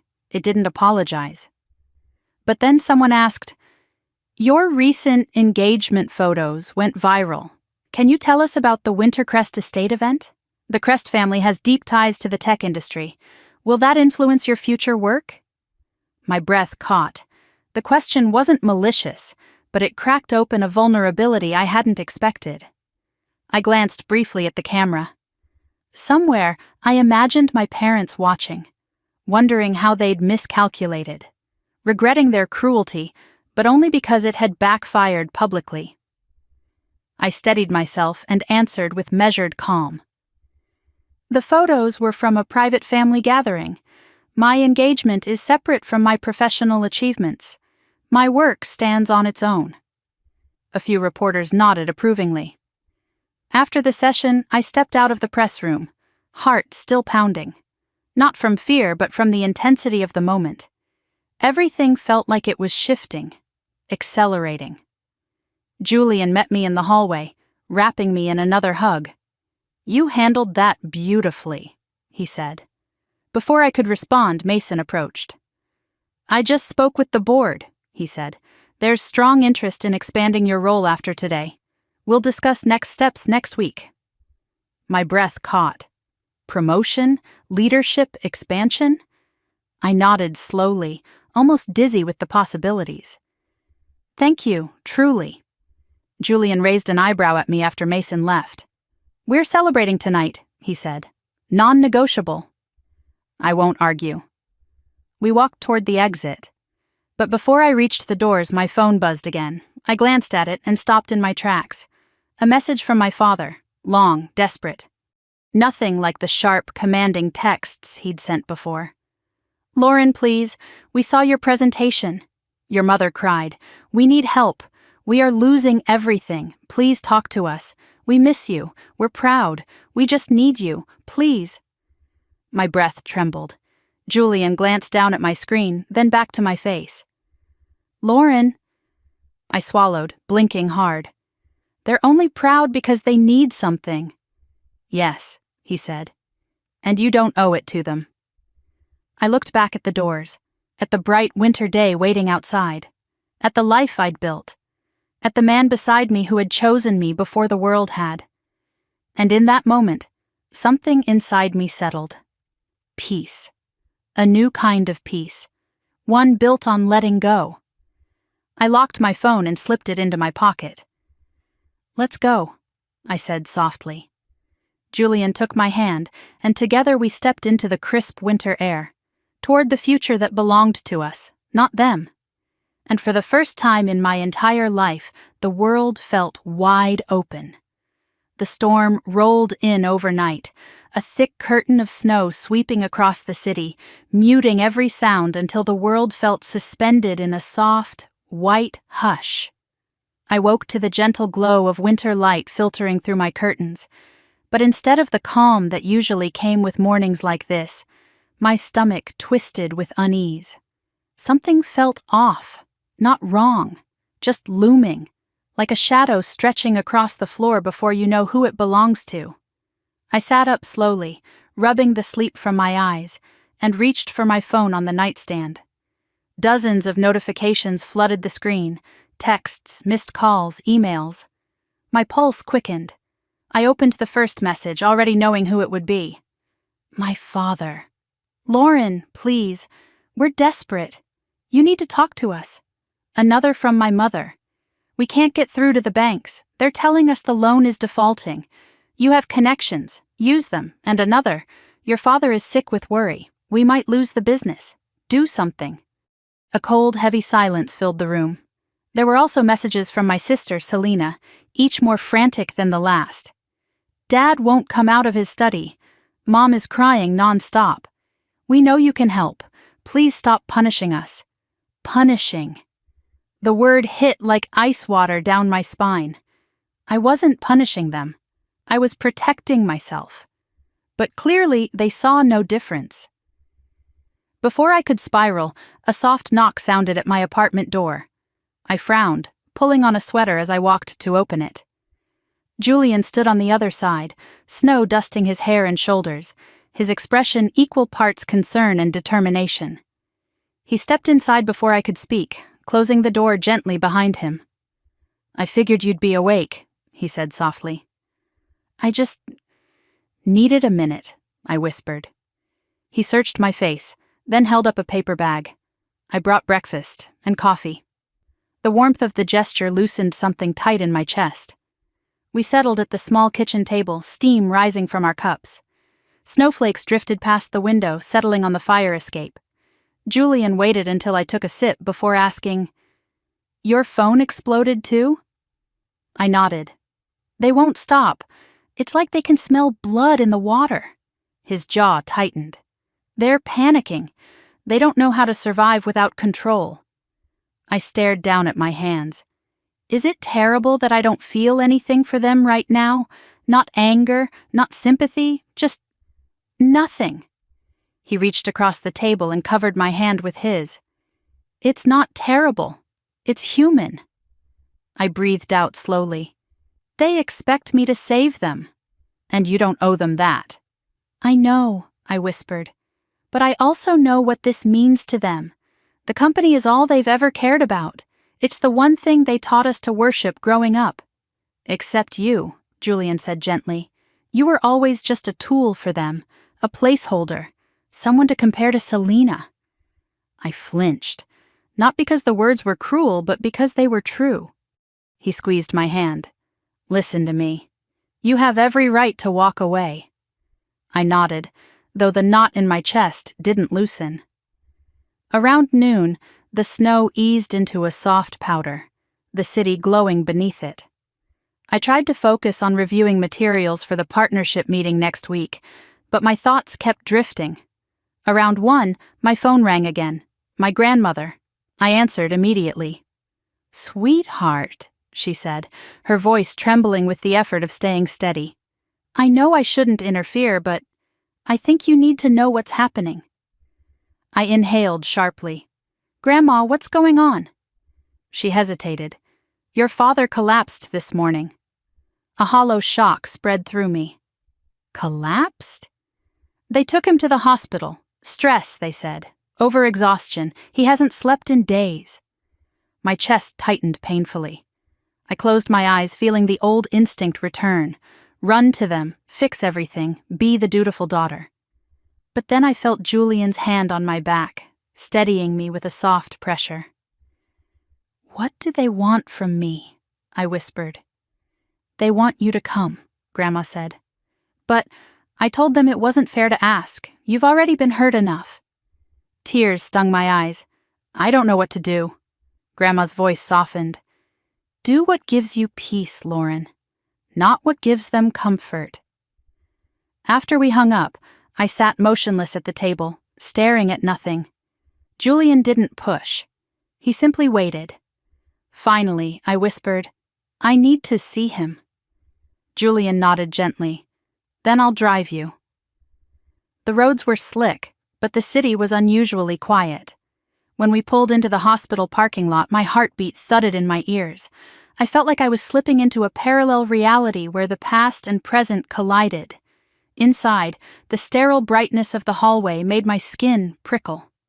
My mother stood near the door to my father's room, her coat still on, pacing like a caged animal.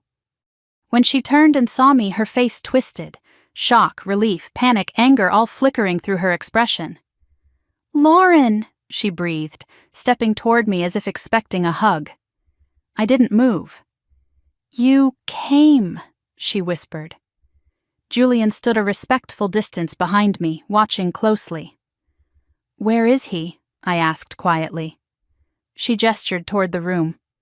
"Inside. He's resting.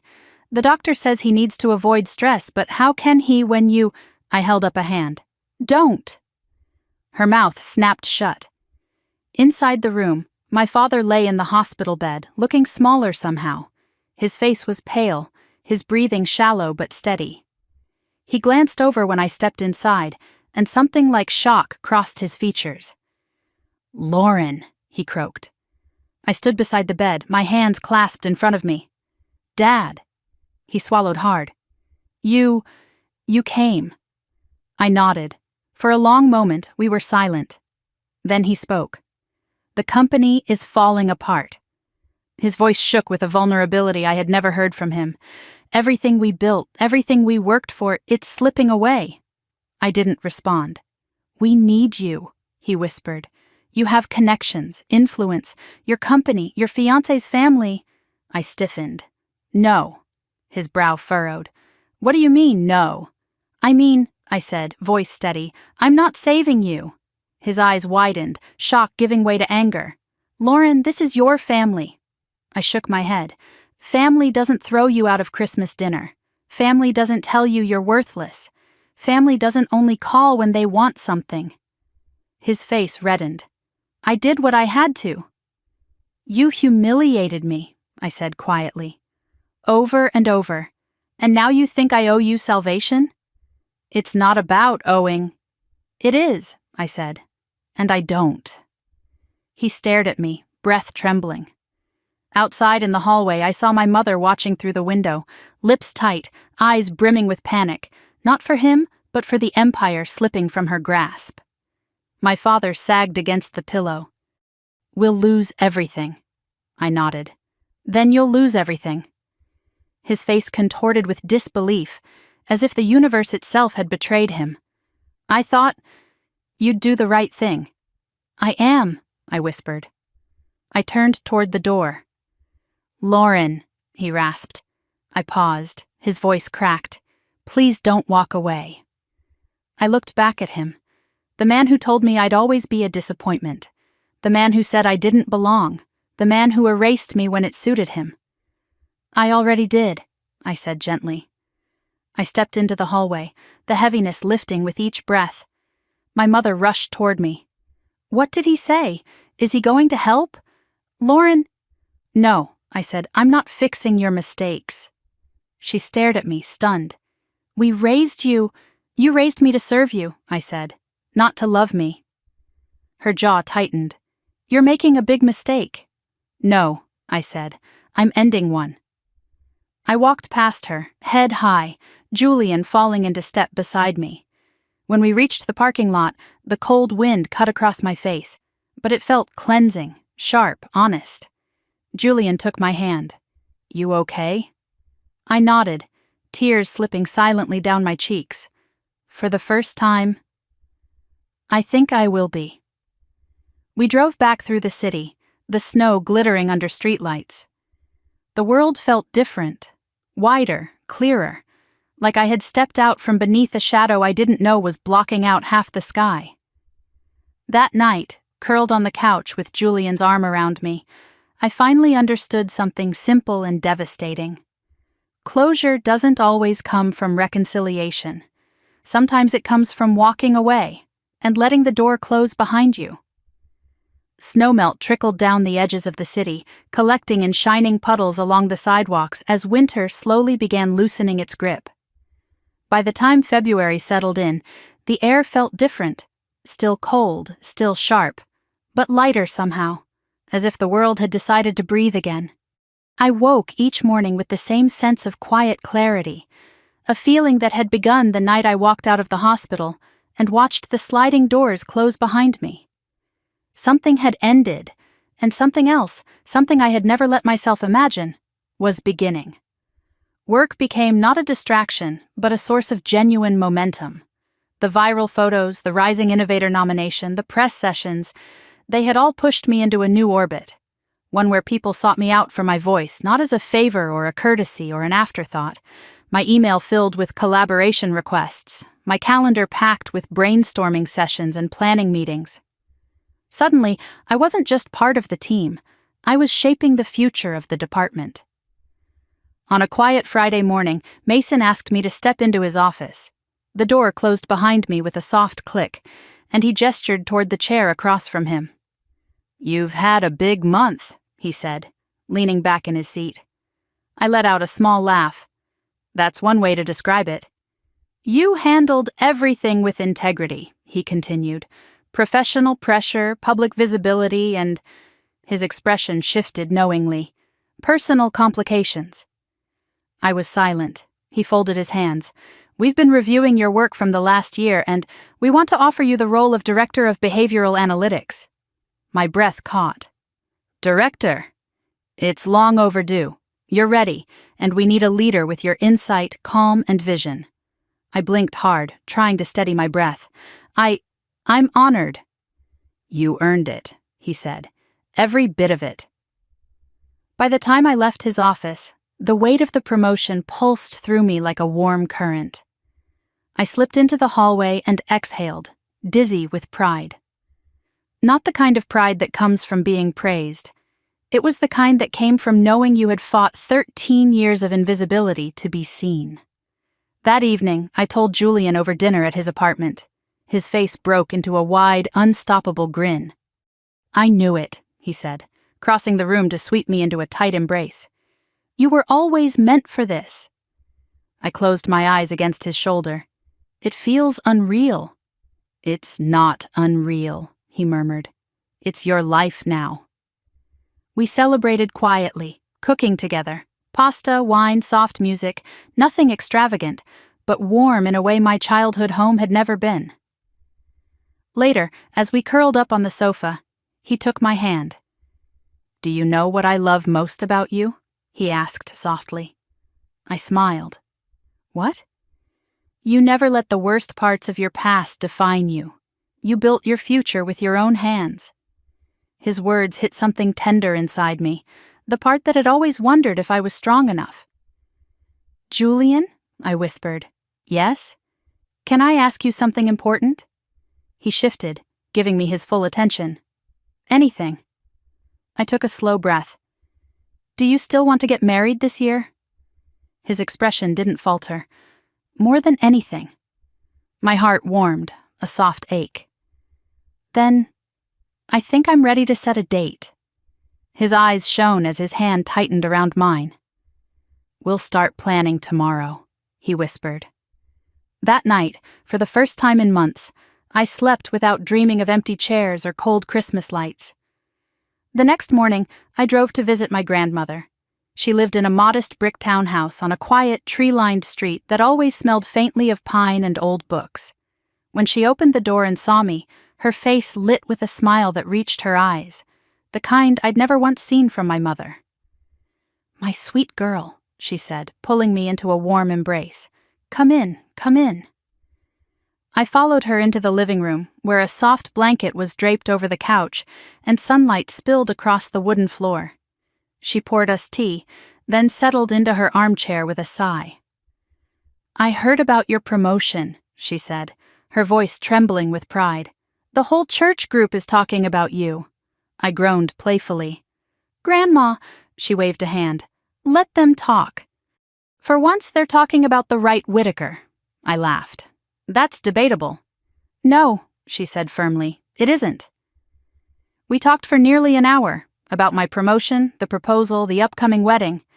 Then her smile softened. "I'm proud of you, Lauren," she whispered. "Not for what you've accomplished, though you've done incredible things. I'm proud of who you became." Emotion tightened my throat. "Thank you." She reached for my hand, squeezing gently. "You broke a cycle that could have swallowed you whole. Not many people do." I bowed my head, letting her words settle deep. When I finally stood to leave, she hugged me again. "You deserve happiness, sweetheart. Please remember that." "I'm starting to believe it," I whispered. As I drove home, I passed by streets lined with melting snow, the world shifting from winter to the edge of spring. And somewhere along those quiet roads, I realized something. I wasn't afraid anymore. Not of failing, not of being unseen, not of my family, not of choosing myself.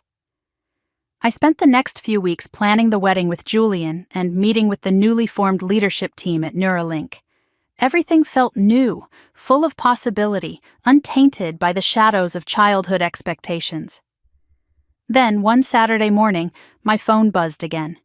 A number I recognized. My mother. I hesitated for a long moment before answering. Her voice cracked before I even spoke. "Lauren, your father asked me to call. He wanted to say he's sorry." I froze. "Sorry?" "Yes," she whispered. "For everything." Something in my chest tightened painfully, but not with hope. With exhaustion. It was too late. Far, far too late. She sniffled on the other end. "We heard about your promotion, and we wanted to congratulate you." There it was again. That tone, that soft, hesitant admiration that only surfaced when they needed something. But this time, I didn't feel the familiar ache. I didn't crave the apology. I didn't yearn for their approval. I felt distant. Safe. Free. "Thank you," I said quietly. "I appreciate it." "Will you come visit?" she asked hopefully. "We'd like to talk." I breathed slowly. "I wish you both well, truly. But I'm choosing distance. For my peace." She inhaled sharply, as if struck. "Lauren, I hope the business recovers," I continued, "but I can't be the one to fix it." There was a long, trembling silence. Then she whispered, "I understand." When I hung up, I sat still for a moment, letting the weight of that conversation settle. And instead of breaking, I felt whole. Later that day, Julian and I drove to Wintercrest Estate to finalize details for the wedding ceremony. Evelyn greeted us with warm hugs, and Charlotte dragged me upstairs to show me potential seating arrangements and flower options. The Crest family wasn't perfect, no family was, but their home radiated something mine never had: safety, warmth, welcome. As the sun dipped behind the hills, Julian led me out to the back terrace. The sky glowed gold and lavender, bare branches stretched toward the fading light. He slipped his arms around my waist from behind. "You okay?" he murmured. I nodded, leaning back against him. "I think I'm better than okay." He brushed a kiss against my temple. "Good." We stood there in peaceful silence until he whispered, "You know, you never told me what you want your wedding vow to say." I smiled softly. "I want to promise that I'll never shrink myself again. Not for anyone, not even for you." He chuckled gently. "I wouldn't let you." I looked out at the glowing horizon. I spent years trying to earn love from people who didn't know how to give it. But you showed me what love actually looks like. Julian tightened his arms around me. And I always will. When we finally went back inside, laughter and warmth enveloped us like a soft blanket. I could hear Evelyn humming in the kitchen, Charlotte giggling on the phone with a friend, William discussing wine pairings for the reception. It felt like belonging. Real belonging. Later that night, as Julian and I drove back to my apartment, the city lights sparkled like tiny promises stretching across the skyline. I rested my head on his shoulder and whispered, "I'm ready for this next chapter." He kissed the top of my head. "I'll write it with you." As we pulled into my building, I glanced back at the road behind us. Quiet now, lined with melting snow and faint car tracks, and felt a peace I had never known. A peace that came from choosing myself. A peace that came from walking away from the people who never protected me and walking toward the life I deserved. And if you've ever had to choose between staying somewhere you weren't valued and stepping into something new, something unknown but honest, I hope my story helps you feel less alone. If this journey touched you, I'd love to hear your thoughts in the comments. Tell me where you are in your own story, what chapter you're stepping into next. And if you want more stories of strength, healing, and building the life you deserve, don't forget to like this video, subscribe to the channel, and stay with us for more. Sometimes the most powerful revenge isn't anger, it's becoming everything they said you never could be.